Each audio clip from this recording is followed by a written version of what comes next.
কোরবানির গোশত কতদিন ফ্রিজে রেখে খাওয়া যাবে? কোরবানির গোশত কতদিন ফ্রিজে রেখে খেতে পারবেন? ভাইরা আমার, এটার কোনো লিমিটেশন নাই। এটা নির্ভর করবে আপনার রুচির উপরে। এটা নির্ভর করবে যে আপনি কতদিন রেখে নিজে খেতে চাচ্ছেন বা এটা কতদিন ভালো থাকে তার উপরে।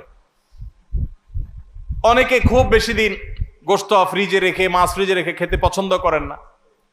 ভাইরা আমার, কোরবানির গোশত যেহেতু আল্লাহকে আমি দিয়ে দিয়েছি, এটা আসলে আমার কিনা গোশতের মতো না। অতএব এখানে আমি যেটুকু পাই ওইটুকুই আমার জন্য বেশি। এই মানসিকতা থাকলে তাহলে গোশতের মধ্যে লাভ লস আর হিসাব করার মানসিকতা আমাদের থাকবে না। কোরবানির পশুর গোশত বেশিরভাগই দান করে দিবেন। আপনি 3 ভাগের 1 ভাগ দান করলেন, 1 ভাগ আত্মীয় স্বজনকে খাওয়ালেন, আরেক ভাগ আপনি রেখে দিলেন। এটা হলো মুস্তাহাব, কিন্তু এটা জরুরি না। কেউ যদি বেশিরভাগও রেখে দেয় তার কোরবানি হয়ে যাবে। উদ্দেশ্য যদি আল্লাহকে খুশি করা হয়, গোশতটা যদি মূল উদ্দেশ্য না হয়। কারোর উদ্দেশ্য হতে পারে যে আমি রেখে দিয়ে পরে আস্তে আস্তে আল্লাহর রাস্তে মানুষকে দিব, গরিব দুঃখীদেরকে রান্না করে খাওয়াবো, নিজেরাও খাবো, তো আলহামদুলিল্লাহ তিনি রাখতে পারেন। এটার কোনো লিমিটেশন নাই যে কোরবানি গোশত এতদিনে বেশি রাখা যায় না, এমন কোনো কথা নাই।